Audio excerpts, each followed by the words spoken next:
വളരെ പ്രധാനപ്പെട്ടൊരു വാർത്ത ഇന്നലെ രാത്രിയോടുകൂടി വന്നിട്ടുണ്ടായിരുന്നു. അതിൽ എടുത്തു പറയേണ്ടത് ഈ ഹിസ്ബുള്ളയുടെ തന്ത്രങ്ങളെക്കുറിച്ചും ഇറാന്റെ പദ്ധതികളെക്കുറിച്ചും മാത്രമല്ല ഹിസ്ബുള്ള നടത്തുന്ന വളരെ മാരകമായ ആക്രമണങ്ങളെക്കുറിച്ചുമാണ്.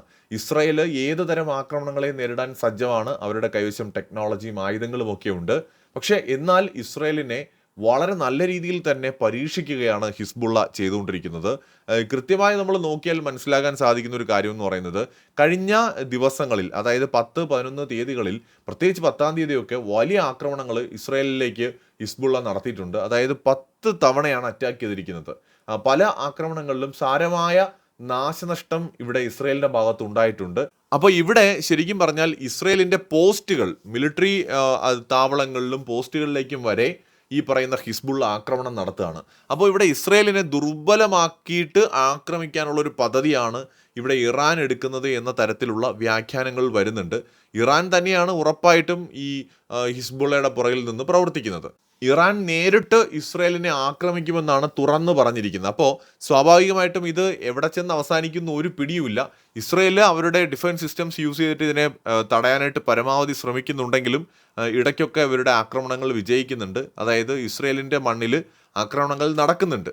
ചില കാഷ്വാലിറ്റീസും റിപ്പോർട്ട് ചെയ്യുന്നുണ്ട്. അപ്പോൾ സ്വാഭാവികമായിട്ട് ഇത് ഇസ്രായേലിന് ഒരു വലിയ തലവേദന തന്നെയാണ്. അപ്പോൾ പലരും പറയുന്നത് ഇത് ഇവരുടെ ഒരു സ്ട്രാറ്റജിയാണ്, ഇസ്രായേലിൻ്റെ ശക്തി കുറയ്ക്കുക എന്നുള്ള ഒരു സ്ട്രാറ്റജിയാണ്.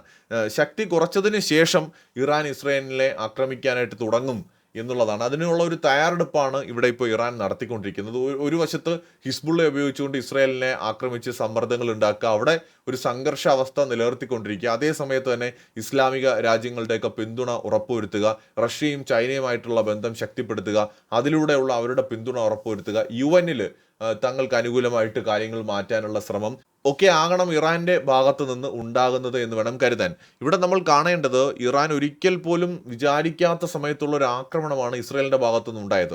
ഹമാസിന്റെ തലവൻ അവരുടെ മണ്ണിൽ വെച്ച് കൊലയപ്പെട്ടതോടെ ആഗോളതലത്തിൽ ഇറാൻ നാണം കെട്ടിട്ടുണ്ടെന്ന് വെച്ചാൽ അവരുടെ സുരക്ഷയും അവരുടെ ഇന്റലിജൻസ് സംവിധാനങ്ങളും പോലീസ് മിലിറ്ററി സംവിധാനങ്ങളും ഒക്കെ ചോദ്യം ചെയ്യപ്പെട്ടിട്ടുണ്ട്. അറബ് രാജ്യങ്ങൾക്കിടയിൽ തന്നെ വളരെ നാണം കെട്ടി നിൽക്കുകയാണ് ഇറാൻ.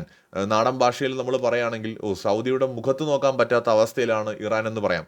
കാരണം ഈ സൗദി ഇറാനൊക്കെ എന്ന് പറയുന്നത് ബലാബലം എപ്പോഴും പ്രശ്നങ്ങൾ ഉണ്ടാക്കി വെക്കുന്ന രാജ്യങ്ങളാണ്. അപ്പോൾ ഇവർക്ക് സ്വാഭാവികമായിട്ടും അങ്ങോട്ടും ഇങ്ങോട്ടും തങ്ങളിൽ ആര് കേമൻ എന്ന് മത്സരിക്കുന്നതിൻ്റെ ഇടയിലാണ് ഈ നമ്മുടെ ഹമാസിൻ്റെ തലവൻ ഇറാനി വെച്ച് കൊല്ലപ്പെടുന്നത്. അപ്പോൾ വലിയ ക്ഷീണം അത് ഉണ്ടാക്കിയിട്ടുണ്ട് ഇറാന് എന്ന കാര്യത്തിൽ ഒരു തർക്കവുമില്ല. വലിയ ക്ഷീണം അത് ഉണ്ടാക്കിയിട്ടുണ്ട്. അപ്പോൾ അതുകൊണ്ട് തന്നെ ഏത് വിധേനയും ഇസ്രായേലിന് ഒരു അടി കൊടുത്ത് മുഖം രക്ഷിക്കണം എന്നുള്ളതാണ് ഇറാന്റെ ആഗ്രഹം.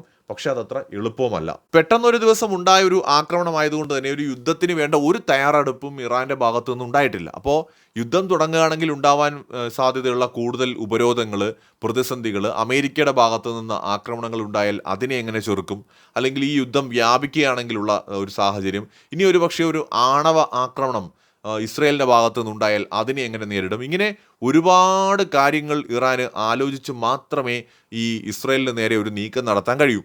അപ്പോൾ അതിന് കുറച്ച് സമയം അവർക്ക് ആവശ്യമാണ്. അവർ യുദ്ധം ചെയ്യുമെന്ന് വെല്ലുവിളിച്ചിരിക്കുകയാണ്.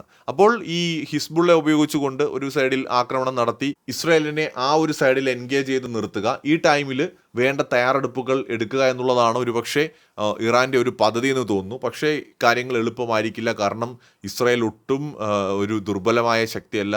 വേണ്ടി വന്നാൽ ഇറാനെ ആണവ ആക്രമണം നടത്തി നശിപ്പിക്കാൻ കഴിവുള്ള ഒരു രാജ്യമാണ് ഇസ്രായേൽ. പക്ഷേ ഇവിടെ ഇസ്രായേലിൻ്റെ ശക്തി മനസ്സിലാക്കി തന്നെ യുദ്ധതന്ത്രങ്ങൾ മെനയുകയാണോ ഇറാൻ എന്നും സംശയിക്കേണ്ടി വരും. എന്തായാലും ഇന്നലെയും മെനഞ്ഞാന്നുമൊക്കെ വലിയ ആക്രമണങ്ങളാണ് ഹിസ്ബുള്ള ഈ ഇസ്രായേലിൻ്റെ മണ്ണിൽ നടത്തിയിരിക്കുന്നത്.